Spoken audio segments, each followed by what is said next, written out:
I direct that the bell be rung for 10 minutes.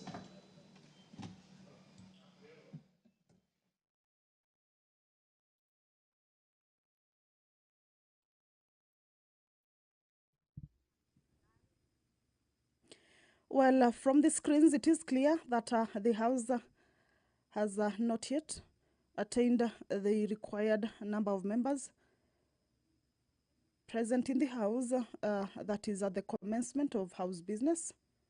We've just seen more members walking in, and the lack of that quorum for the business to commence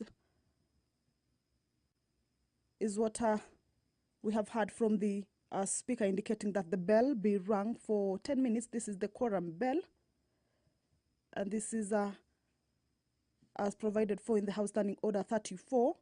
Quorum at the commencement of the House.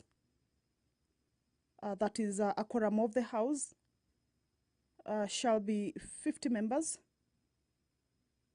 If there is not quorum present when the chair is taken, as we have seen, the Deputy Speaker walked into the chambers, the prayer was said and the chair taken. The appointed time for the meeting of the House.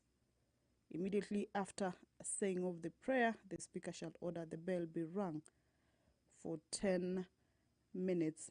And that is exactly what has been directed by the Speaker. So currently is a 10-minute quorum bell. If you're just joining us, is that the House is about to commence its business.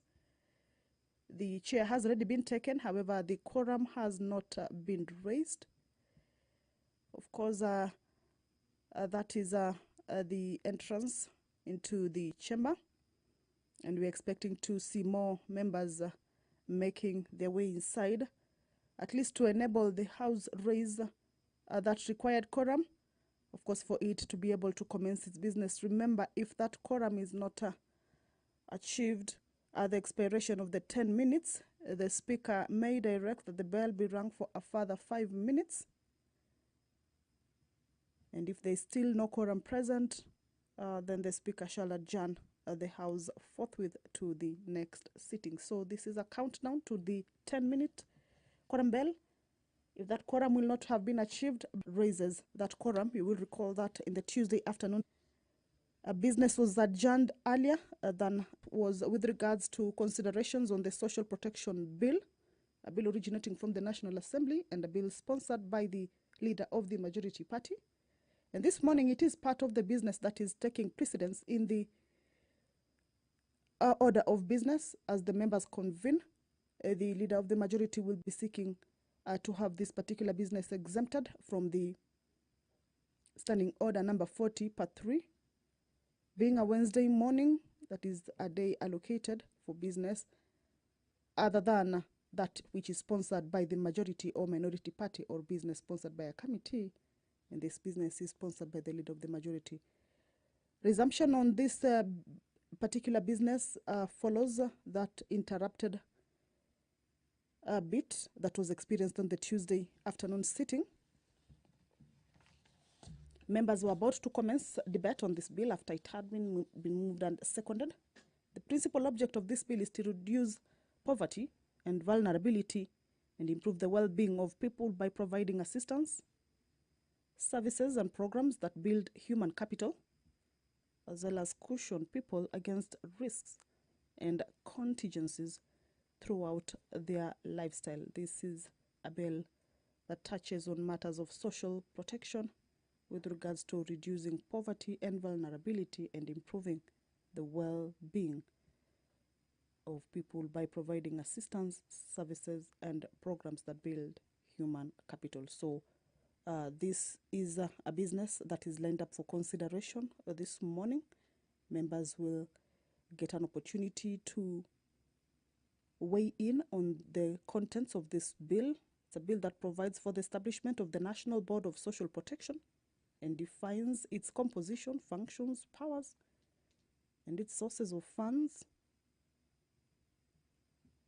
with some of the functions of the board including advising the Cabinet Secretary on matters relating to social protection, designing and implementing social protection interventions and programs, providing social assistance and social care to vulnerable persons, coordinating social protection interventions, establishing and maintaining a social protection registry, undertaking civic education on social protection, periodically undertaking indexation of social assistance benefits in collaboration with the National Treasury, and undertaking resource mobilization for social protection interventions.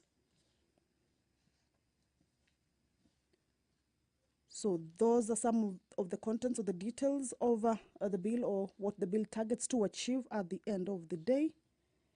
A bill that is at its second reading stages, and if the quorum is raised, then members will, or rather this particular business will have a chance on the floor of the House this morning after it was interrupted on Tuesday, April 22nd, the year 2025 in the afternoon sitting. If you're just joining us, is that the House is about to commence its business. A quorum hitch has been experienced after the prayer and the chair has been taken, the prayer said and the chair taken.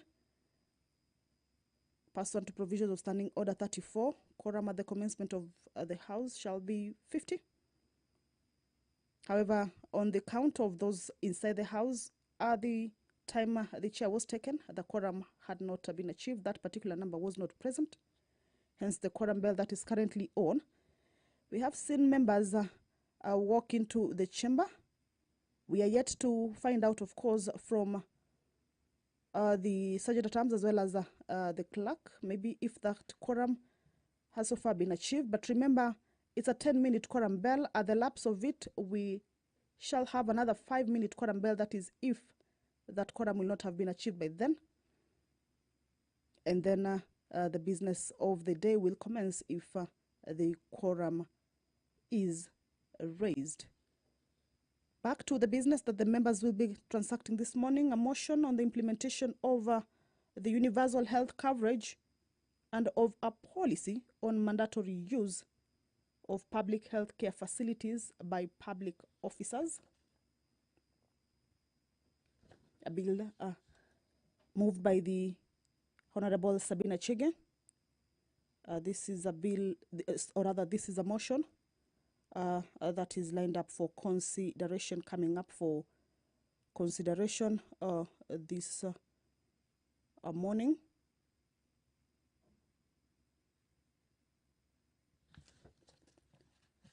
This is a motion that the mover will be seeking to have the House resolve that the government, through the Ministry of Health, implements the Kenya Universal Health Care Coverage Policy 2020-2030 and introduce a policy on mandatory use of public health care facilities by all civil servants, public officers, and state officers in the country. That is the goal of this particular motion. So this morning, it's part of the business that will be considered. Business of the House yet to commence. There is a quorum hitch, which the House hopes to address, or at least be able to raise the quorum that is required, at least 50 members, as per the House Standing Order number 34. And we believe that quorum will be attained because the business this morning is quite heavy. Motions to be considered as well as bills to undergo debate. Most of the bills that are in this order of business this morning are bills that are at their second reading stage. That means they are meant to go through. Direct that the quorum bell be rung for another 5 minutes.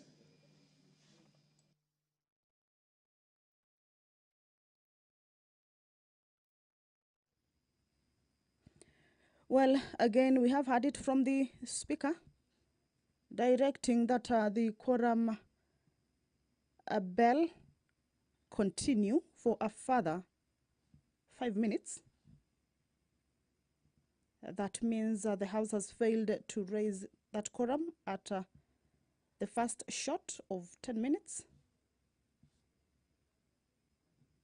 Provisions of the Standing Order 34 indicate that at the lapse of those 10 minutes, that is the first quorum bell of 10 minutes, a further 5-minute a bell can be rung, at least to give more room for the members who may be at least rushing into the house to be able to hasten their steps and get to the chambers and allow or enable the house attain or raise that particular or much needed quorum for the business to commence. It's a chilly morning, perhaps traffic on the road. However, the members, if they manage to raise that quorum, then the business will, without any further delay, commence. Remember, the time allocated for the sitting is 9:30 in the AM. If the quorum is not achieved, however, the House will be adjourned until the next sitting. You will recall this is the same case that befell the House on the Tuesday afternoon sitting. The House lacking to raise the requisite quorum or failing to correct for the business to be able to continue. And if that quorum is not also achieved this morning, then that means all the business that is lined up for consideration this morning will have to be moved perhaps to the next sitting. More members we can see at least from the entrance of the chambers. The whips from the majority side getting into the chambers, perhaps coming from whipping the members who may be within the precincts of Parliament, but yet to get to the chambers to at least be able quicken and get to the chambers. Once that quorum is achieved, all right. So first order. Order number 1, administration of oath. Order number 2, communication from the chair. Order number 3, messages. Order number 4, petitions. Order number 5, papers.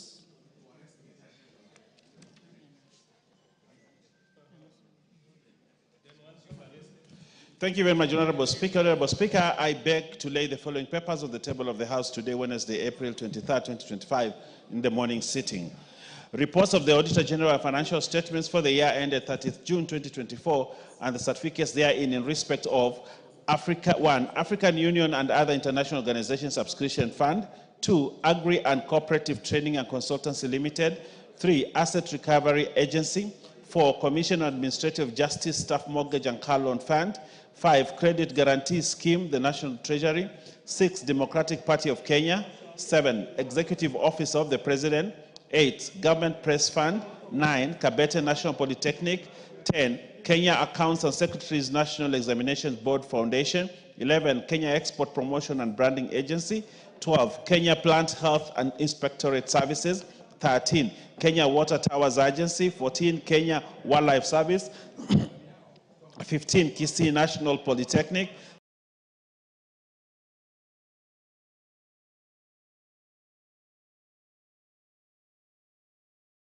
16, Migori Teachers Training College. 17, Ministry of Defense. 18, Movement for Democracy and Growth Party.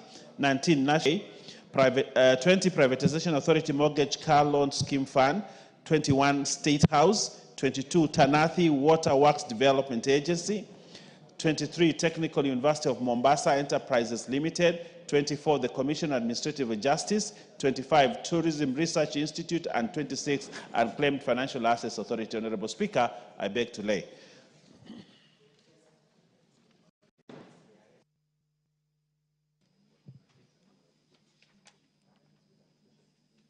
you.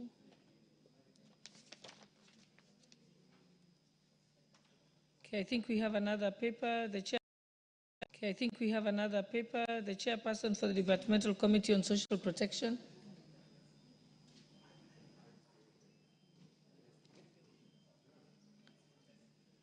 Yes, Honorable DK?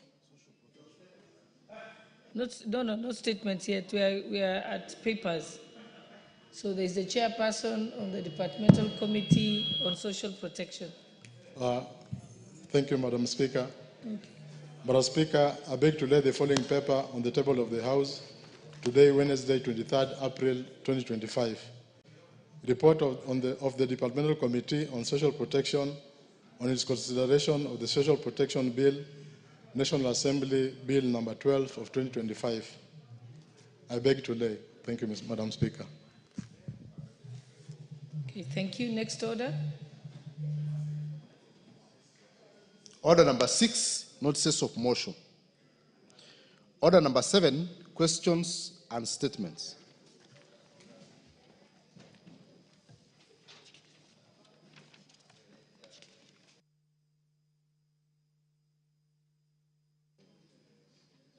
The first statement is from the Honorable David Kiplagat, member for Soy.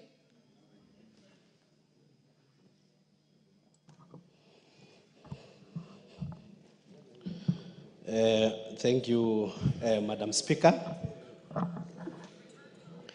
I request for a statement regarding the venue for the recruitment of the Kenya prisons constables from Soy constituency. Honorable Speaker, pursuant to the provision of Standing Order 42.2c, I wish to request for a statement from the chairperson of the Departmental Committee of Justice and Legal Affairs regarding the venue for the recruitment of Kenya prisons constables from Soy constituency. Honorable Speaker, on 7th of April 2025, the Kenya Prison Service announced a countrywide recruitment of Kenya prisons constables. While the initiative is commendable and aligns with the government's commitment to enhancing security and creating employment for the youth, the logical and administrative arrangements in Soy constituency pose a challenge to the residents. The Kenya Prison Service identified 64 stadium in Eldoret City as the recruitment center for the exercise. However, 64 Stadium is geographically and administratively located within Tarubo constituency. This action may disadvantage or will disadvantage the residents of Soy constituency, given that the selection criteria give priority to residents of the constituency where the exercise is undertaken. Honorable Speaker, it is against this background that I request for a statement from the chairperson of the Departmental Committee on Justice and Legal Affairs on the following. 1, measures the government is taking to ensure that the residents of Soy constituency are granted fair opportunity to participate in the ongoing recruitment of Kenya prisons constables by undertaking the exercise at a venue within Soy constituency.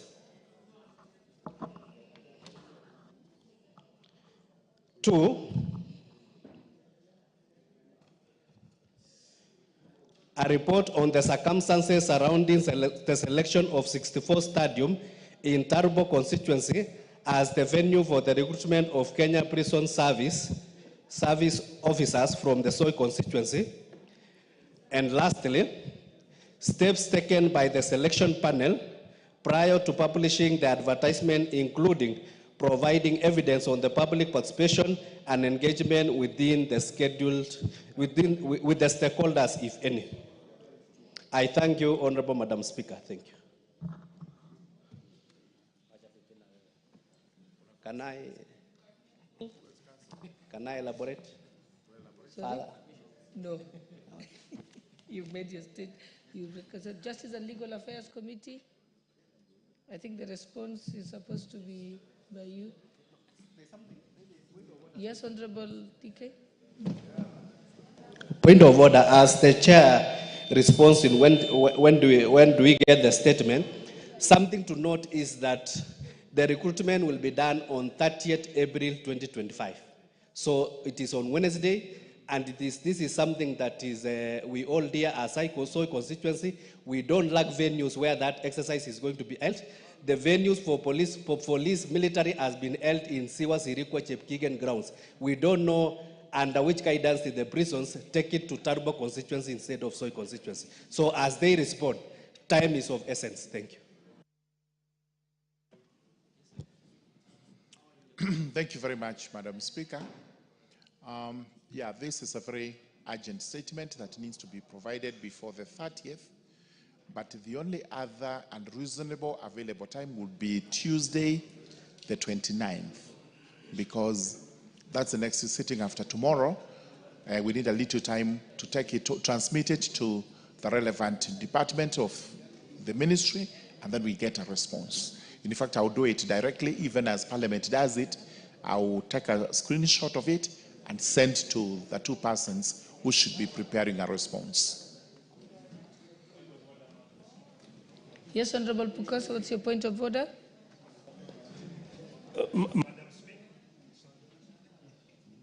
Madam Speaker, I think this is a matter of urgency that should not wait, because if they are going to change even the venue to within Soy constituency, then it will mean that it has to be cassetted.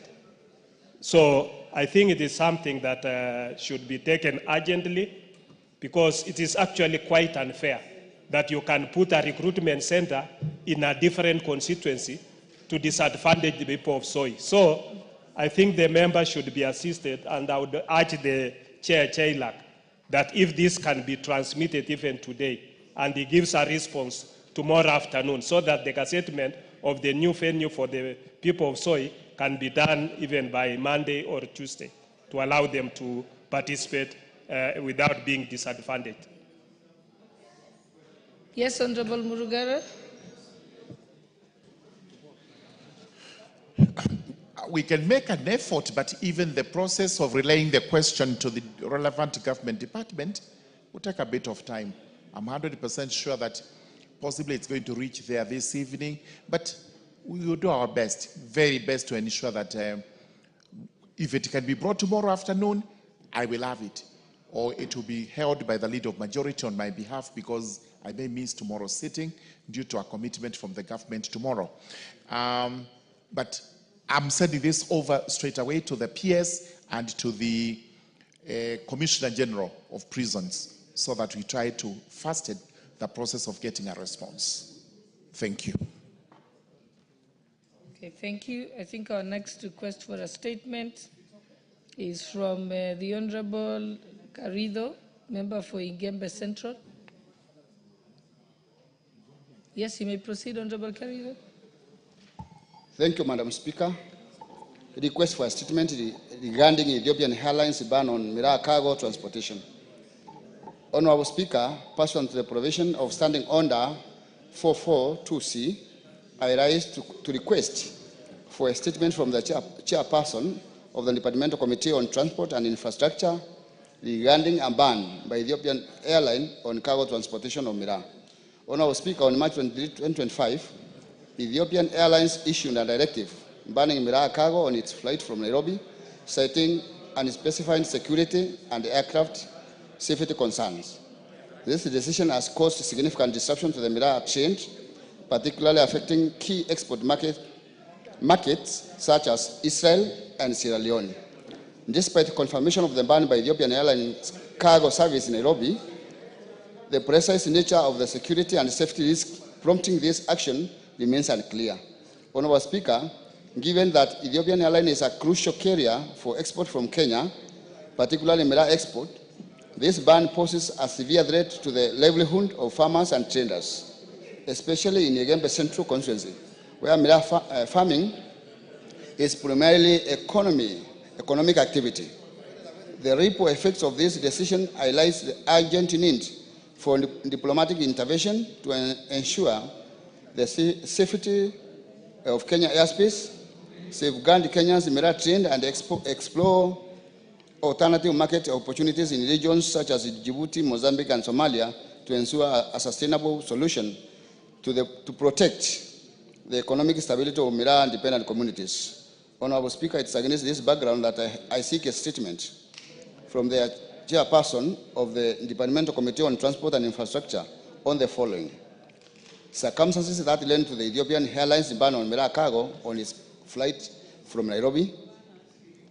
Measures being taken by the ministry to urgently engage the Ethiopian airline on the specific security concerns that led to the ban on mineral cargo, so as to ensure the safety and security of cargo transportation generally, the assumed transportation of mineral cargo, and efforts being made by the ministry to explore alternative airlines or routes for mineral exports. I thank you, Honorable Speaker.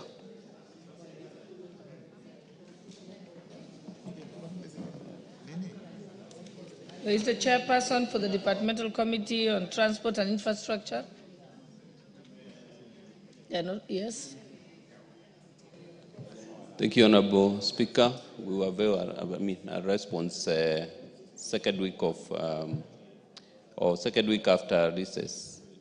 But I also think that question has a lot to do with the Agriculture Committee, although we'll rise and see what response we should give and what response should come from the Committee on Agriculture.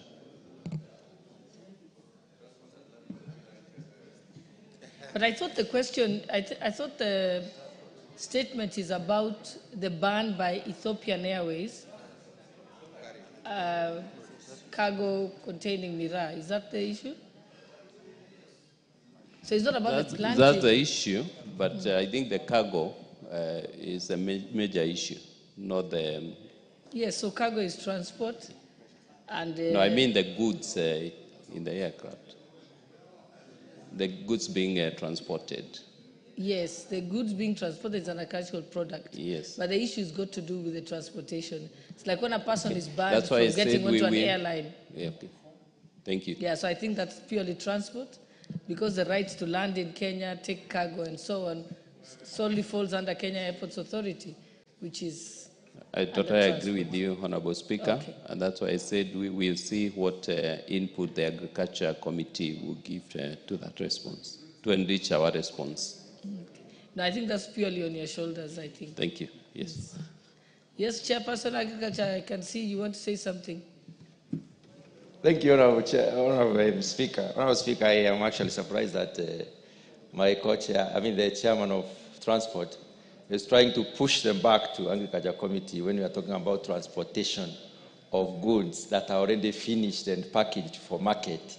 If we talked about trade, it would be a little bit relevant. We've not heard about NTBs. If there are any non-tariff barriers involved, probably we can talk about Agriculture Committee in terms of whether there are escalations in undesired either pests or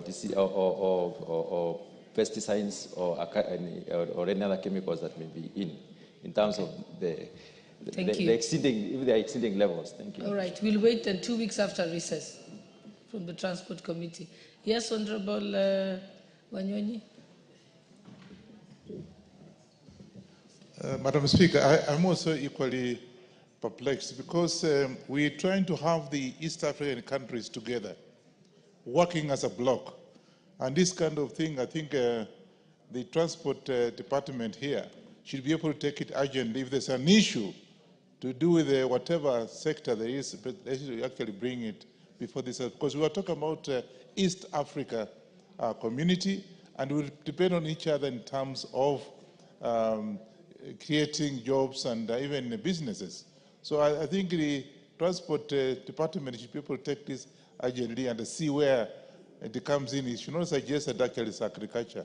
It's actually to do with the business within the East African community. Okay, thank you, Honorable Wanyoji, for the emphasis. Now we can move to the responses to statements that have been requested. And I think we'll start with the Honorable Member for Runyenjes, Honorable Eric Karemba. You were supposed to respond to...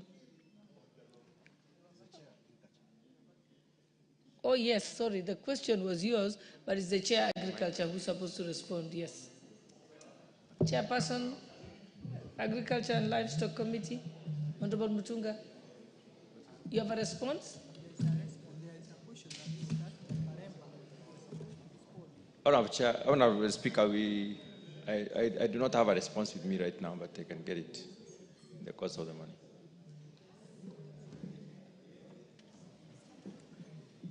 When will your response be ready? In about 1 hour. I'm expecting it to be brought to my attention. Okay. All right, we'll see if we can slot you in later in the order paper. Okay, let's proceed. The next one is the response by the Departmental Committee of Energy to the question by the Honorable Joseph Gitari, member for Kirinyaga Central. Honorable Karemba, what's your point of order? Hold on a minute, let's hear Honorable Kim. Well, Honorable Speaker, it is not a point of order, but I am surprised that Chair Departmental Committee on Agriculture is not ready with this statement, yet I am imagining that it was properly briefed that I am here in this parliament today purposely to get a response on the statement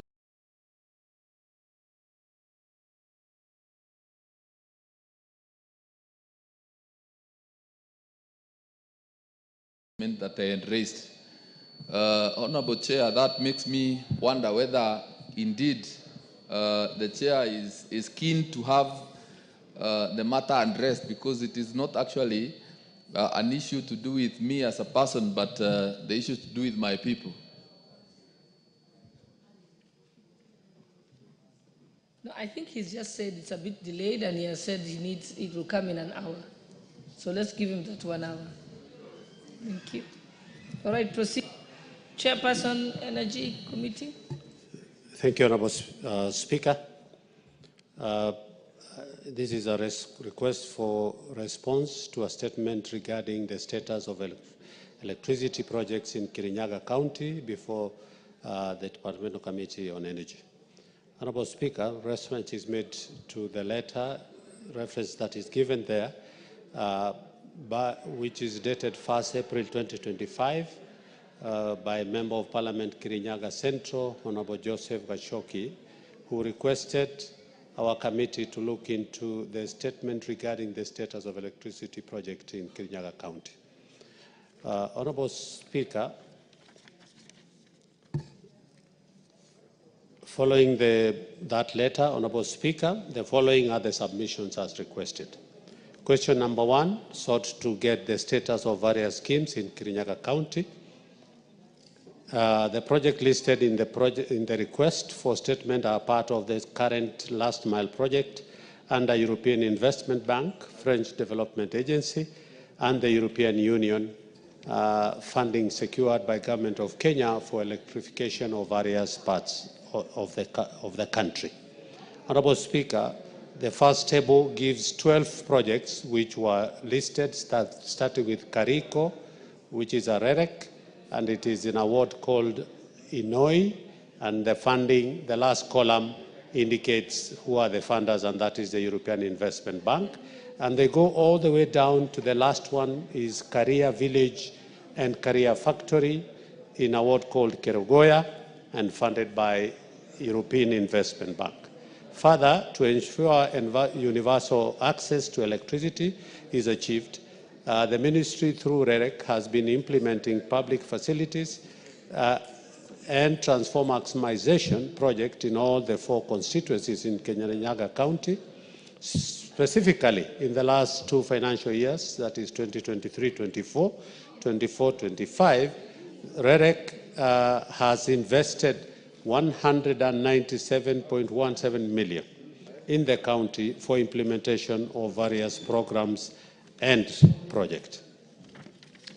This is an equivalent of 24 number of projects benefiting 2,329 households as per Table 1. In Geshugu, we have targeted customer 55, Kirinyaga Central 570, Mwea 1,113, Ndia 591, a total of 2,329 customers. The constituency project status analysis, the State Department through REREC has identified specific projects in various stages of implementation in each of the 4 constituencies in Kirinyaga County as enumerated below. Honorable Speaker, again, Table 2 has 9 projects that has different names of projects, starting with Miria Karia Village with a total cost of 2 million. Just 1 minute, Honorable Gikaria. Is the Honorable Member for Kirinyaga Central here? The person is the one who requested the statement. So if he's not in the House, that the case will be that you just table the statement. Much obliged, Honorable Speaker. Thank you very much. So let's move to the next order.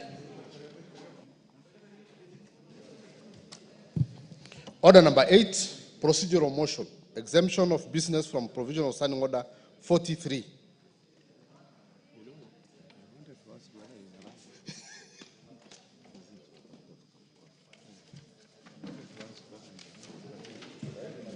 Honorable Bayer for the Leader of Majority.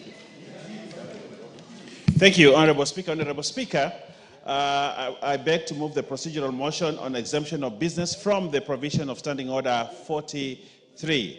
Honorable Speaker, that this House resolves to exempt the business appearing as Order number 9 in today's order paper from the provisions of Standing Order 43, being a Wednesday morning, a day allocated for business not sponsored by the majority or minority party or business sponsored by a committee. Honorable Speaker, in moving, I want to say this, that today is Wednesday, and Wednesdays are meant for private members' bills and or committee bills. But because we have a matter that is very important for this country, the Social Protection Bill, Honorable Speaker, it is important that we allow debate on this bill that is coming on the second reading so that we are able to pass this as soon as possible. Honorable Speaker, passing this bill unlocks billions and a lot of money that will be used, Honorable Speaker, for social protection. If you look at social protection, we have money that is usually given to Kenyans that require support of government in their livelihoods and in their lives. And this is such an important bill, Honorable Speaker. As I prepare the Honorable Silvanus Osoro, the Chief Whip, to second this motion, Honorable Speaker, I would like to say that this is a piece of legislation that we must have as a country, the Social Protection Bill. This bill, Honorable Speaker, if you look at the money that we give, 3.4 billion, Honorable Speaker, that goes into supporting the WAZE, the fund that is usually released, the Social Protection Fund, and many other funds and other monies that are given in kind. If we do not pass this bill as a country, we suffer the consequence of not being able to support the vulnerable people in our country.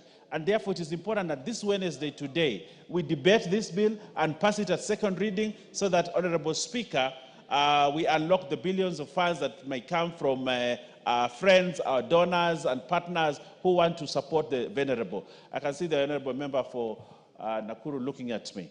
Yes, there are very many vulnerable people in Nakuru. And if we pass this bill, Honorable Speaker, the people of Nakuru will be helped and they will have a lot of money, Honorable Speaker. And Kwanza, actually the people of Kwanza require, the people of Baringo North, and we have to pass this bill, Honorable Speaker. I think it is consensus. Just a few people, we discuss this bill, we pass it, and billions are unlocked to help even the people of Honorable Gesairo. Honorable Speaker, I move and request the Honorable Silvanus Osoro to support the procedural motion. Thank you. To second the procedural motion. Honorable Osoro, proceed. Thank you very much, Honorable Speaker. Honorable Speaker, you know the Honorable Deputy Majority Leader was a drama teacher in school, so he speaks with a lot of expressions when making a point, and that is very good. But be that as it may, Honorable Speaker, what we are seeking in this procedural motion, Honorable Speaker, is to exempt the business, Honorable Speaker, of today, this very morning, because ideally, it's within the knowledge of members that Wednesday mornings are preserved for the private members bill, and it can only be through the movement of this house, the agreement by this house, that we exempt that business so that we can dispense of the government business. Honorable Speaker, that is very crucial. Honorable Speaker, one of the very serious business that we really need to dispense of, Honorable Speaker, that is in the order paper, is the social protection bill. I see several members really confusing the bill that is in order 11 and the bill that was also in the order paper yesterday, Honorable Speaker. And I want to assure the honorable members that the bill that is in order 11 is a private members bill. Very, very different from what members, think to be what should be on the order paper, Honorable Speaker. So we seek to exempt the business, Honorable Speaker, of today, so that we can push forward the business of the social protection.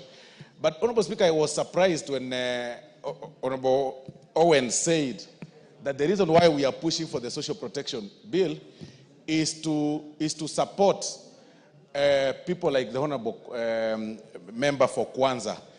And I don't know what he meant. I don't know whether the honorable member for Kwanza is 75 and requires the 2,000 shillings and in a month. But if indeed he requires, when eventually it goes up, it will be very good.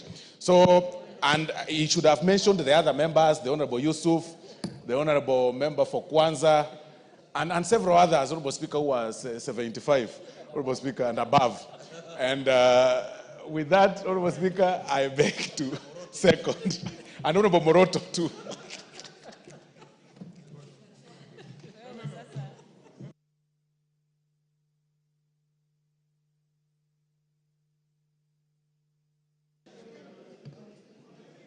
Honorable members, I now propose the question that this House resolves to exempt the business appearing on order number 9 in today's order paper from the provisions of Standing Order 43, being a Wednesday morning, a day allocated for the business not sponsored by the majority or minority party or business sponsored by a committee. I can give one or two people to say something. Honorable Millie, would you like to speak? Okay, honorable members, I now put the question that this House resolves to exempt the business appearing on order number 9 in today's order paper from the provisions of Standing Order 43, being a Wednesday morning, a day allocated for business not sponsored by the majority or minority party or business sponsored by a committee. Will as many as of that opinion say aye? Will as many as of the contrary opinion say nay? No. The ayes have it. Next order. Order number 9, the Social Protection Bill, National Assembly Bill number 12 of 2025, second reading, resumption of debate. Yeah, so honorable members, I think this particular bill had been moved, it had been seconded, so now we're just proceeding, and proposed, so now we are proceeding with debate. So Honorable Millie Odhiambo, you had said you wanted to contribute to this bill? Thank you, Madam Speaker. Madam Speaker, I wish to thank you for giving me this opportunity. And Madam Speaker, I, at the onset, want to say that I support this bill. Madam Speaker, when I first came into Parliament, I was originally moving actually a similar bill, but I spoke with the late Honorable Joyce Laboso, who also had a similar idea, and agreed to cede my bill to it. Madam Speaker, the reason why I think this bill is very good and very timely, Madam Speaker, is because, Madam Speaker, all my life, this is what I witnessed. My mother was a social worker, working with the County Council of Homa Bay those days. And Madam Speaker, this is all that she did all her life, cushioning vulnerable persons. And Madam Speaker, one of the things that was very clear then was that our house, we were used to people coming in when they were not even able to get government support. And my mom helped a lot of people. Young people young bright people get access to Starehe Boys Center. Then we didn't have a Starehe Girls Center. a lot of people get medical assistance and others. Of course, at this point in time, we also have different systems of assistance through the government. But I'm happy that this social protection bill will actually then ensure that we take care of the vulnerable in a more consolidated and cohesive manner. I know that when Honorable Joyce brought her bill, it has not actually been actualized. And so this coming from the government will get the actual support that is needed. I know Honorable Masara has brought in a similar bill, and I wish the government side had actually spoken to Honorable Masara before, because sometimes it's discouraging for a member of parliament to put in so much effort, and then midway you are told, no, no, the government has brought one. Of course, it's much better when it's supported by the government, and especially when it's a member who is having a second or so term. Me, I've been here a long time. I've ceded a few of my bills to the government. Even more recently, Obedwale had told me that they are taking over one of my bills, which I'm okay with. But so long as you make sure you don't lose the core concerns and interests that the member had in that bill. So I think it is in good order and out of courtesy that you should also talk to a member when the government wants to take over a bill that a member is doing, and just to agree so that you consolidate. Madam Speaker, one of the things that I'd want to say that I like about this bill is on the principles of the bill, Madam Speaker. And Madam Speaker, if you look at Clause 5, Clause 5 says the implementation of this act shall be guided by the following principles: equity, social justice, inclusiveness, non-discrimination, and participatory governance. Madam Speaker, when you talk about equity, it means that we'll be paying focus to especially marginalized and vulnerable groups, including women, including poor children, and areas that even have economically for many years been marginalized and not included in the system. And Madam Speaker, when you talk about non-discrimination, again, it's the same concept that brings in all those areas that have been left out.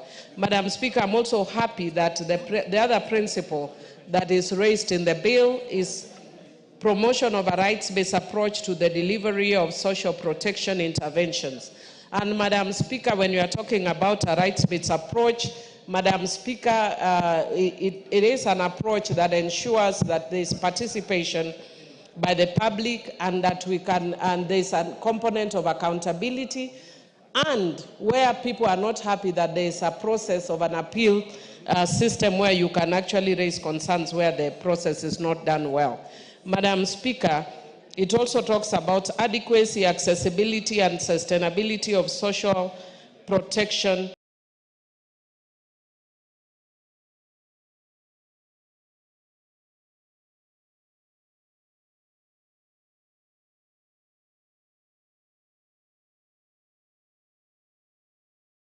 interventions. And Madam Speaker, when you are talking about accessibility, one of the things I'm hoping that this bill will do will to take into account the geographical variations in this country. For instance, if you are talking about Madam Speaker, even as I'm speaking, I've gotten distracted by Honorable Clive, Madam Speaker. And I just want, Madam Speaker, I don't know if I have your attention. Madam Speaker? Yes, Madam Speaker, Honorable Clive, who has since started calling himself Honorable Matiang'i. Is he properly dressed? He's wearing sneakers in the house. I know he's really supporting Honorable Matiang'i, but he's wearing sneakers in the house. Is that proper dressing for a member, Madam Speaker? Maybe you can direct, maybe after I've finished my contribution. I think the Sergeant at Arms can check that and advise me, because I can't see. Yeah, I know he has. He's come with me from Tashkent, and he got very good outfit from Tashkent. But is this the time to showcase what he got from Tashkent, Madam Speaker? Madam Speaker, the adequacy, accessibility, and sustainability of social protection intervention is also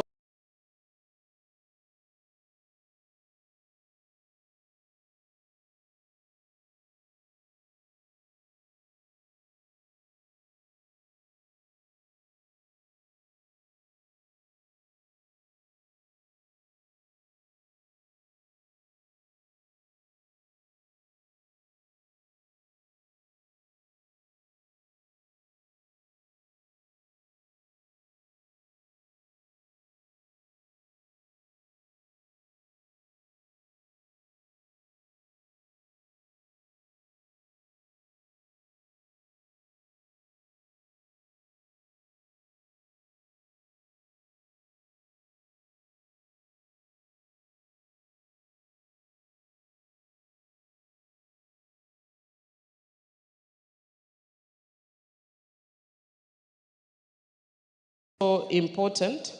And so that, Madam Speaker, we are not just talking about tokenism.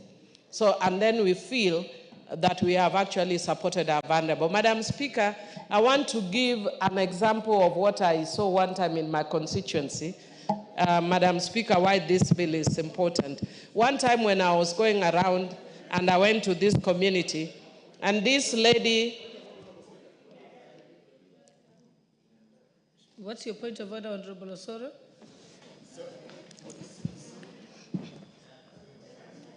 Sorry, Honorable Speaker, it's not my wish to interrupt my learned senior Honorable Millie, and it's really unrelated to what she was, and to her submission. But I see the Honorable Gisai, Honorable Speaker, is not properly dressed to be in chambers, Honorable Speaker. He's actually in sneakers or sports shoes or something.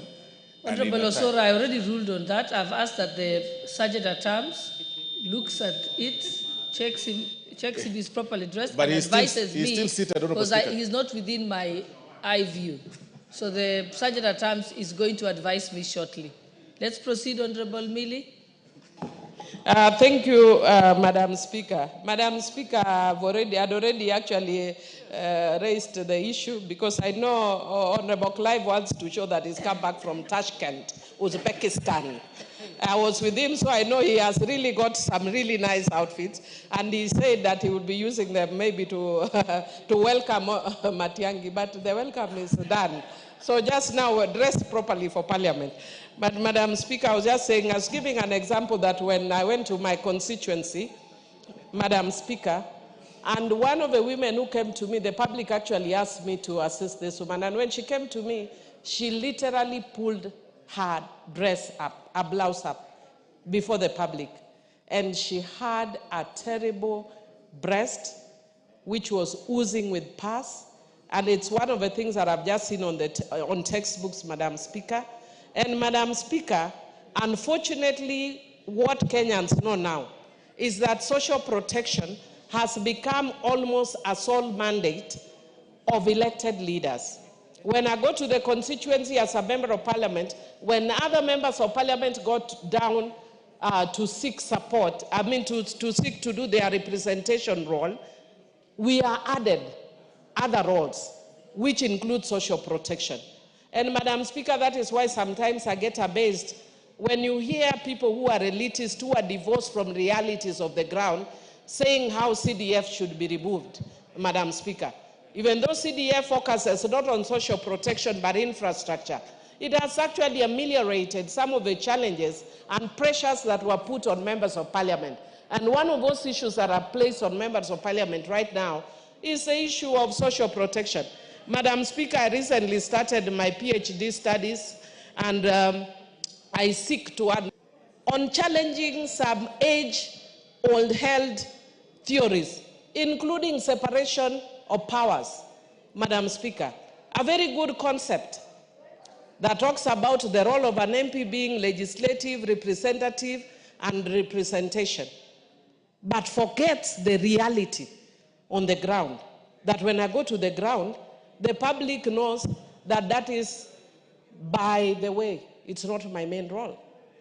The public knows my role is social protection. The public knows my role is development. And where it works, why do we have to fight what works?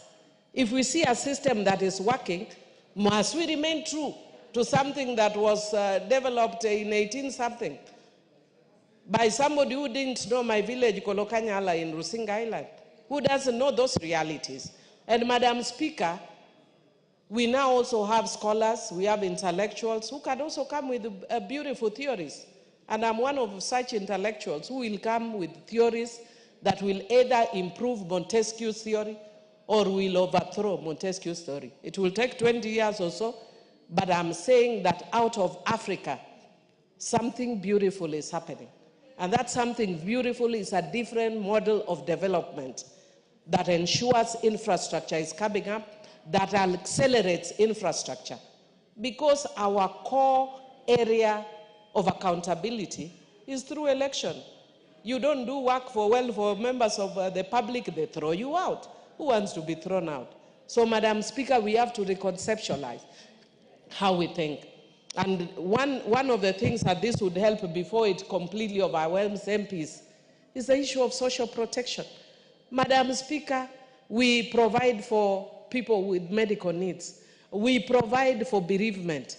We provide for, mental health. We support even people who are having diaries and all that. Young men who want to marry and cannot be able to marry because they don't have means. It's the role of MPs. Madam Speaker, if I was asked to write a CV of what an MP is, it's very different from what I see the elite people write. Legislation, representation, and oversight. We are pastors, we are intercessors, we are preachers, we are social protection systems, we are ATMs, we do, pardon? Councillors. Madam Speaker, the list is endless. But we need to reduce it to a manageable level and look at the ones that work. And one of them that works excellently, and people are coming from all over Africa to benchmark, is CDF. And that is why, in order to shield us, let us make sure that the government at least takes the social protection to protect our vulnerable women, to protect our vulnerable children, to protect persons with disability, and other marginalized and minority communities in the society. With those few remarks, Madam Speaker, I support. Thank you. The Honorable Member for Suba West, Honorable Masara. Suna West, yes, Honorable Masara. I know you had a similar bill. Yes, proceed.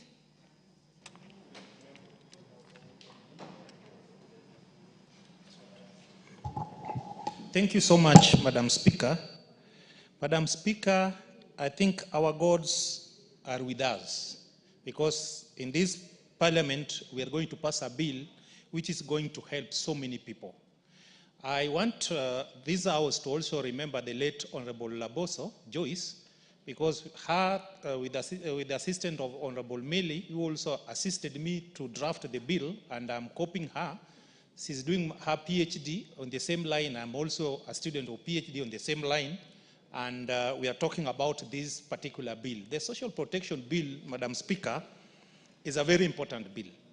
And I want to support this bill, but I want to put Parliament into put some information that the bill I've worked for the last 7 years is why this bill is in this house, because it was supposed to go to the third reading. Madam Speaker, the beneficiary of social protection bill are people who are really in need of our support, more so as leaders. In Kenya today, if I can give a brief for those who have not gone through this bill, people, the vulnerable society are benefiting. But by the time this bill, the program was started, they were being given 2,000. By that time, $1 was 100 shillings. It was equal to $1. So according to the United Nations ranking, anybody earning or living with below $2 per day is supposed to be supported. Currently, $1 is, for some times back, $1 was 160 something shillings, but these people are still being given 2,000. I'm supporting this bill, but in one condition, that we need to merge the two bills, because we don't want social protection, the bill, to give people tokens. And these tokens need to be managed. There need to be a rationale on how these monies are given to the vulnerable people in the society. In the Section 2 of the Children Act, the objective of this act are to caution all persons against risk and contingency throughout their life cycle. That is okay. Build human capital. Talk about all persons qualifying for this particular item. Madam Speaker, in my bill, I'm suggesting that somebody can be in this bracket over a period of time. When he's out of that time, is removed from that particular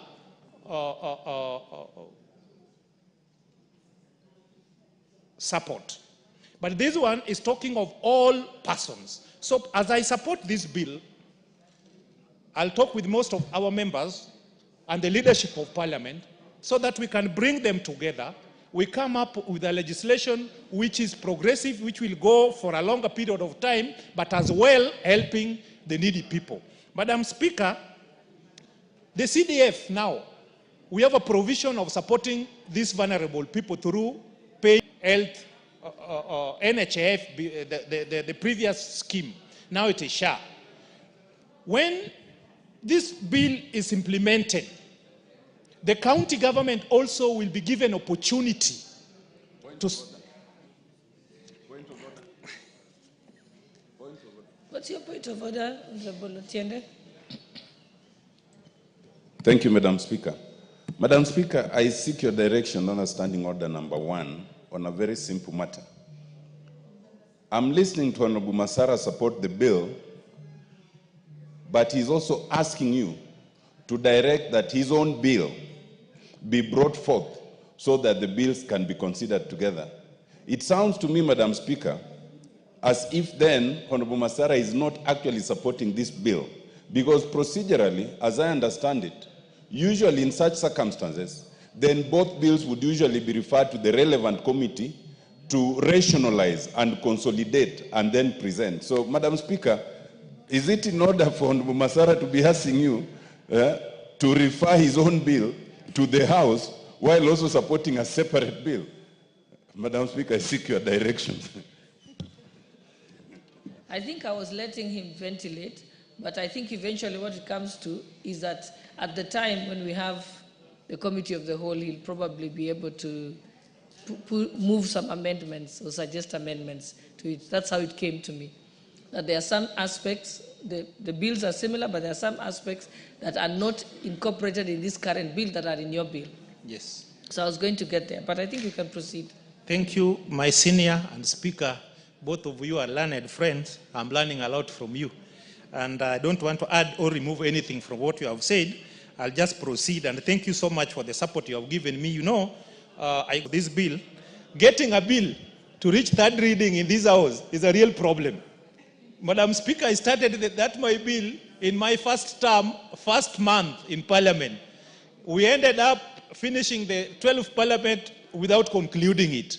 In this 13th Parliament, it is almost 3 years I've been talking about this bill each and every day, each and every week. So members, to summarize, because I know many want to contribute to this particular bill, is that this bill is very important.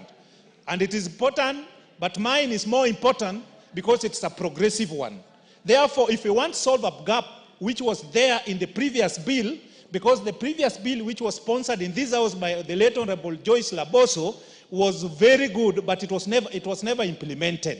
The ministry took over the bill and they promised the Parliament that they are going to enhance it, but they never did it almost 10 years after the death of Joyce Laboso. That's why my bill delayed. Now what I'm asking is that we must legislate on bills which will serve the current generation and generation to come, and it is for prosperity. In that regard, as you have ably advised me, in the third reading, we'll have to merge these two bills and come up with a bill which will support our people. Madam Speaker, on the issue of NGCDF, NGCDF is the lifeline of Kenyans. If you want a devolved function, money which the people of Kenya are enjoying is NGCDF. In Suna West constituency alone, I've done 4 police stations.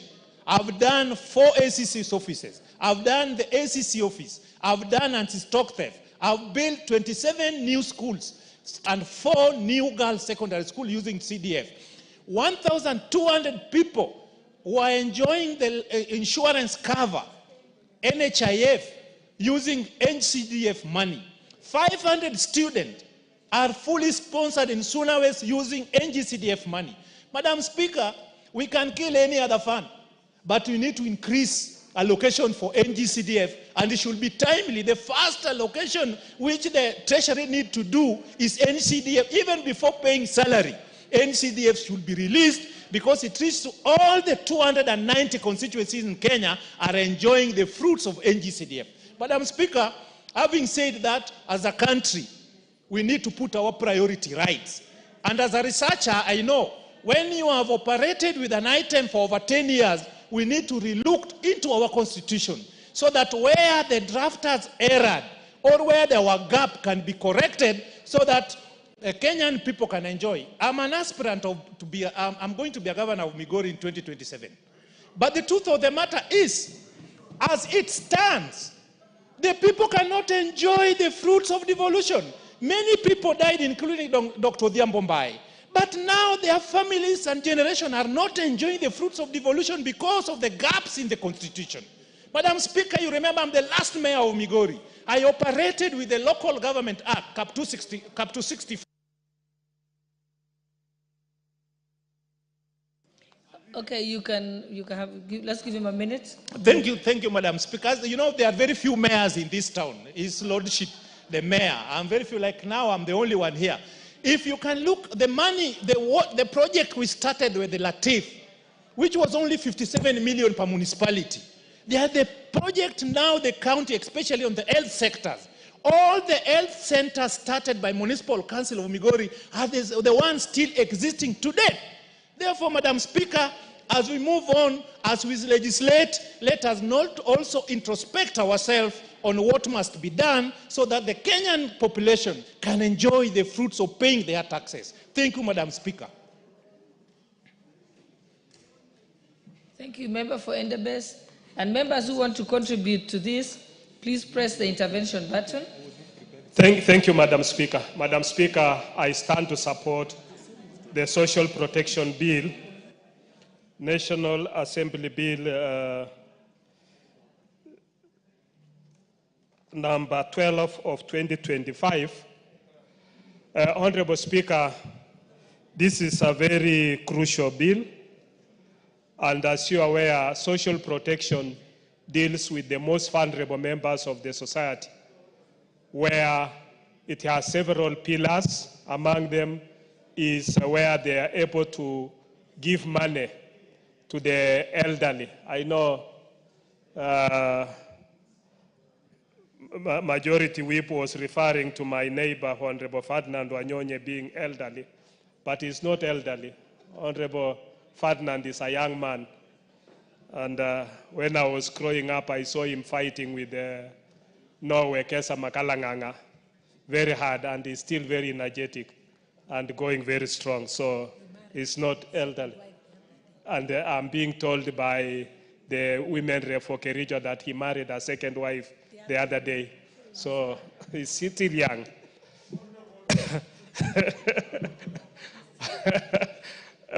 Thank you, Madam Speaker. So we've been seeing that in this bill, Honorable Speaker, the social, the SAF fund, the Social Accounts Fund, through the amendment to the Public Finance Management Act, will be able to be created. And this will also have a board, because currently as it is constituted under the Ministry of Social Protection, we only get communication as members of parliament that money is being credited into the accounts of those who are elderly. But you find that among those who are elderly, there is somebody who is 70 who is getting the money, and there is somebody who is 75 and is not getting the money. And these people have no way of appeal. This bill creates an appeals mechanism for people to be able to appeal to the board. It also creates a board that will be able to be dispersing those funds, and the board can also be able to have extensions and have a mechanism, because the bill is also concerning counties, and it talks of the coordination between the national government and the county government, so that this brings a whole mechanism. Madam Speaker, you know that we have a contentious county allocation of revenue bill in this House. And the main reason is that we got devolution as a country. But unfortunately, we devolve corruption to the counties. Most of the money that is going to the counties is not ending up in the ward level. It is yesterday I saw the control of budget, Mr. Kango, making a very serious allegation that county governments, once they've made a requisition for pending bills, the pending bills, once they are released, are not ending up to pay the A and B who had been requested for that payment. But the county governments are going and reallocating again that money because the control of budget is not able to look at whether that they have been able to, whether they are able to do what they had requisitioned for. And I think this is a very clearing corruption case. And I don't know why the EACC, whom they are waiting for, because these are very clearing corruption, and I think action needs to be taken. Honorable Speaker, even the fight about the road maintenance levy is not about doing roads for the people.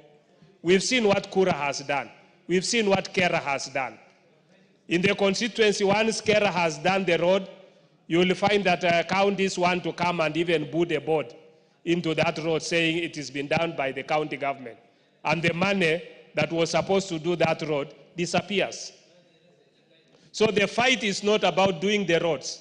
It's not about assisting the wananchi. It's not about the following of the funds. It is about money being siphoned out of the proposed or alleged programs that they are supposed to do. Honorable Speaker, I think as a House we need to pass this bill so that we can have a clear mechanism on how those who are most vulnerable within the society, the elderly, the orphans, those who are within poverty-stricken areas. And it's very sad, Madam Speaker, that yesterday in Nairobi alone, we lost about 6 people in the slums of Mathare and other places as a result of rains. These are risks. This is what exposes our people to unnecessary deaths, where you have a stone falling into a house where there is a mother and the children, and all of them loses their lives. This is very sad, Madam Speaker, that it should not be happening in this day and era. And therefore, I think it's important that as we come into and forming this social protection, House approving the social protection bill, and us having a board that will be able to look at this issue, the most vulnerable members within the society, that issues about people being killed by a lot of rains and causing floods should not be happening. Madam Speaker, I heard the former mayor for Migori talking about that his bill needs to be matched with this bill at the third reading. That is not a possibility. It doesn't happen. That is not how bills or how laws are made. His bill will,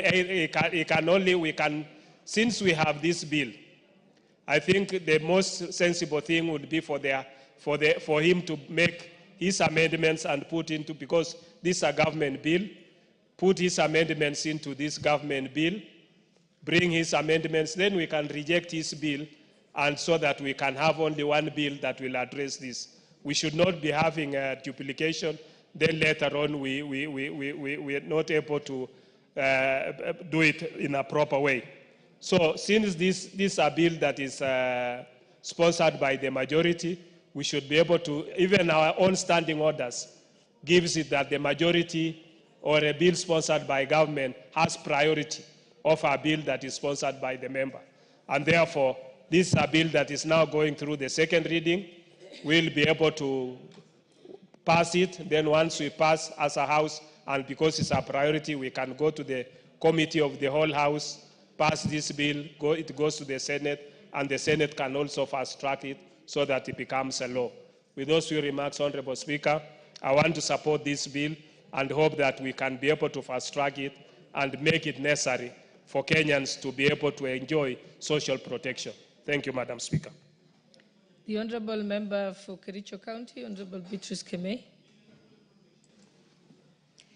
Thank you, Honorable Speaker, for giving me this opportunity. And on the onset, I want to support the Social Protection Bill of 2025. Honorable Speaker, this is a very, very important bill to me and even to us as members of Parliament. Social Protection Bill. This bill takes care of the vulnerable in the society. And this is where we have the government having these policies and programs which are designed to safeguard individuals against poverty, vulnerability, and even social exclusion throughout their lives. This is a bill, Honorable Speaker, that aims to prevent or mitigate risks and emergencies, and especially for the vulnerable groups, and it will promote social inclusion. Honorable Speaker, as the County MP Kericho, I want to put it clear that women reps or county MPs have so much responsibilities, and especially when it comes to the people we represent. Those are the people living with disability, women, elderly, the children, and even the youth who are also in the bracket of being vulnerable. And Honorable Speaker, with this knowledge, the allocation of NGAF is not enough to cater for the needs of these many vulnerable groups. I'm glad when we have this bill because it will help us so much. And especially when it comes to the basic needs. Honorable Speaker, I have been able to meet at least many of these vulnerable groups, and especially women, the widows, and even those having children living with disability. With the allocation of NGAF, I've been able to help quite a number. Over 20 have habitable houses. And Honorable Speaker, what we have is so much. The demand for good houses is so much. Not to forget clothing, and even especially during this season when it is raining. Those who don't have blankets are so many, Honorable Speaker. Those who don't have good shelter are so many. So with this social protection bill, I am sure the government, the national government, and to a large extent the county government will be able to help these vulnerable groups, of which here we have those living with disability, we have the elderly, we have the orphans. Honorable Speaker, I'm looking at the groups which are that the board will be able to provide the social protection and to these particular groups, orphans or vulnerable children, the poor older men, persons who are affected by shocks. So, Honorable Speaker, we have these categories, and even in Kericho County, we have so many of these, not forgetting the parents who have these vulnerable children. They cannot work, they cannot even provide for these vulnerable children, the PWDs and even others. So this is a very, very important bill for us. And I think that this bill will also lift a burden on the members of the society, on the members of the church. This will also lift a burden on the leaders, just like what my other colleagues have said, that our members of parliament are expected to provide for every need, be it a personal need, maybe people traveling, people have no food, people have no clothing, not to forget the school fees for the vulnerable children. Some of them have dropped out of school because of lack of fees. So when we come in, when we have the NGCDF and NGAF, at least we'll be able to have them in school. But however, there are other needs that NGCDF and GAF may not provide, and this is where this social protection bill comes in. So when we have this assistance in form of cash transfer, transfer in kind, we also have social care services, that is according to the bill, where we also have rehabilitation services to these very needy persons. Honorable Speaker, in our societies, we also have not only the youth, those people who have gone through issues of drugs, issues of alcohol, they need services, at least they need rehabilitation, and this is where this bill comes in. And even psychological support is what they also require, Honorable Speaker. So in this, I say that this bill is very, very important, Honorable Speaker. And some of our children go to school without food. This is now where a feeding program comes in schools and even in those centers or in rehabilitation centers. Some of our children will only have one meal in a day, and the meal is the meal that is in school. So with this bill, I am sure a feeding program will also be upheld, it will be promoted. And Honorable Speaker, some of these elderly people need home-based care. And say for us, as a Kenyan, an African, and for that matter from my community, we are not these people who take our elderly persons to the homes, to the elderly homes. We take care of them at home. But taking care of them by those people who don't also have will be a challenge.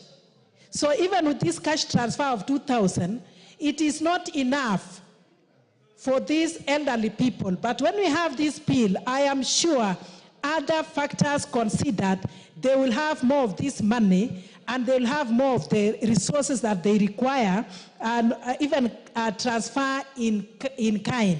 And we'll be able to take care of them, or they'll be taken care of them in their homes. Honorable Speaker, apart from that, when you talk of support, the elderly people may not only need cash, may not only need kind transfers and all that, they also need psychological support. That is when we'll have people around them. We still need them at least to be able to use the wisdom they have.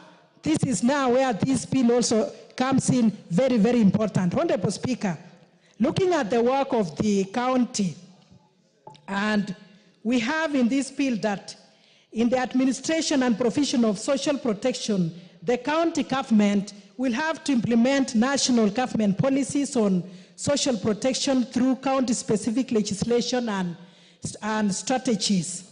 And they'll also be able to allocate resources for social protection intervention at the county levels.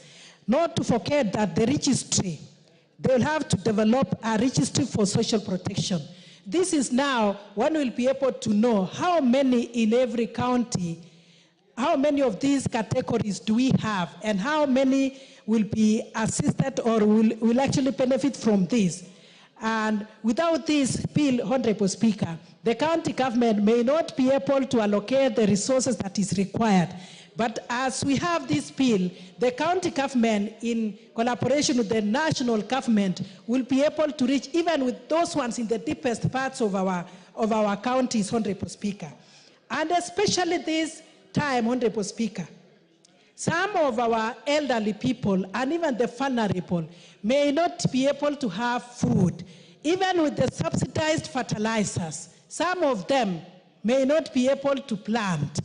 But with the cash transfer and with this one in kind, at least the county government will be able to identify them, provide the necessary resources for them. Some of them have very small piece of land, but food security being very, very important, Honorable Speaker, the county governments can provide as it is required. So to me, Honorable Speaker, I support this particular bill, and I know it will lift a burden as we try as much as we can to help the most vulnerable members of the society. And once more, Honorable Speaker, I support the bill. Thank you very much. Well said.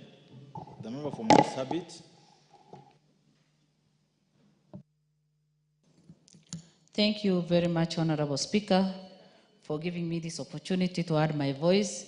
to this very important bill that concerns the life of the vulnerable in our society. Honorable Speaker, when we speak about vulnerable people in our country, we have the senior citizens. The senior citizens maybe who have been working in the past, but today they live in a very poor situation in different parts of this country. They don't have anything that protects them against any danger. They don't have medical care. They don't have social protection. And even they don't have any of their relatives to support them. We also have people living with disability.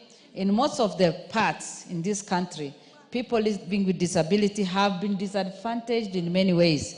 And most of the time, African society look at them and they feel that, you know, any person living with disability is like a curse to that family or the relatives. And they hide them, they keep them, they are not exposed, they are not given opportunity to go for education, they are not given the opportunity for any protection against any danger, they are not even given medical care.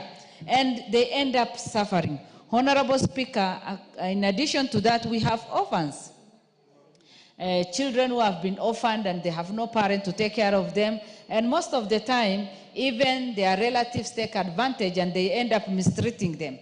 And this bill will come in and give them hope. And that is why, as I stand, I support this bill, because we'll be able to take care of the minority, the vulnerable, the people living with disability, the elderly, the orphans. And again, I want to talk about drug addiction.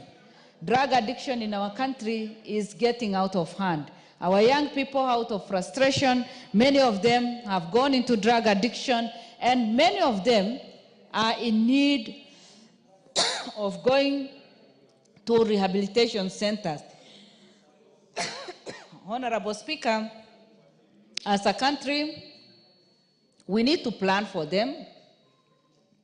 We need to take care of them. We need to see how they can be rehabilitated and come back to the society.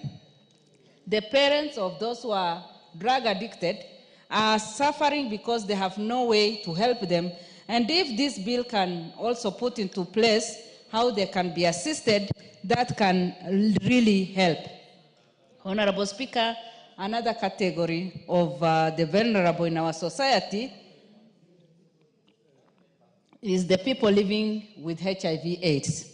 We know very well that HIV/AIDS is something that affects our society and something that has been here with us for many years now, and many families are affected.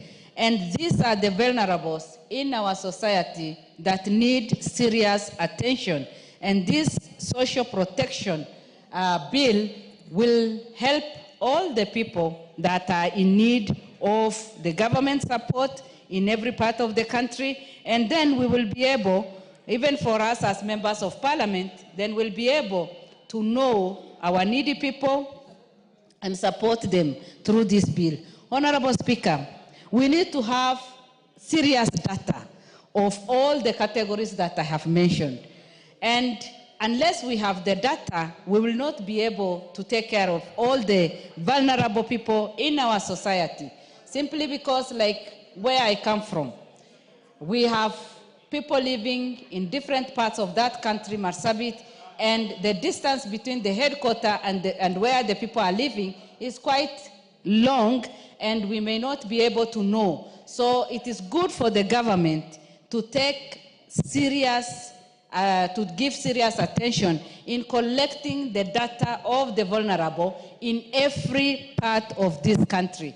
And as we do that also, Honorable Speaker, one thing that can guide us is the poverty level in our country. The poverty level in our country is quite high.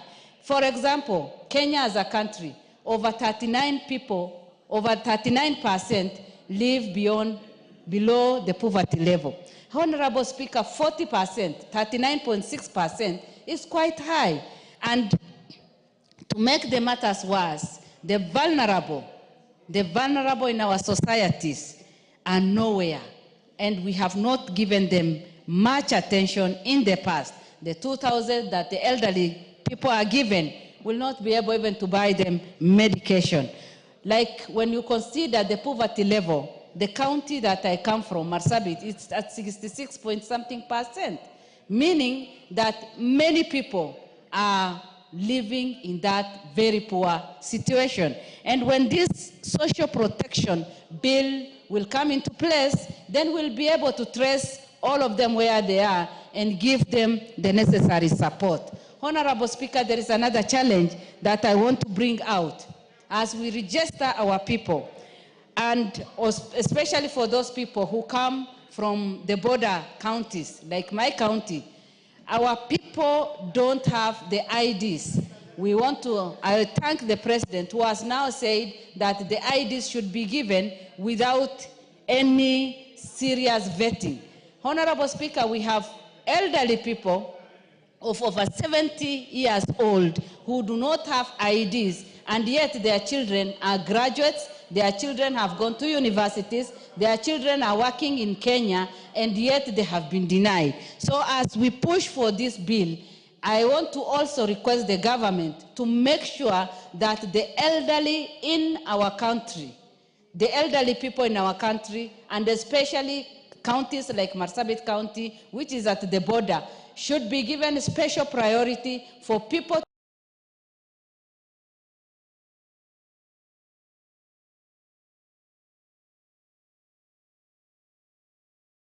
to be registered and given ID cards so that they can also qualify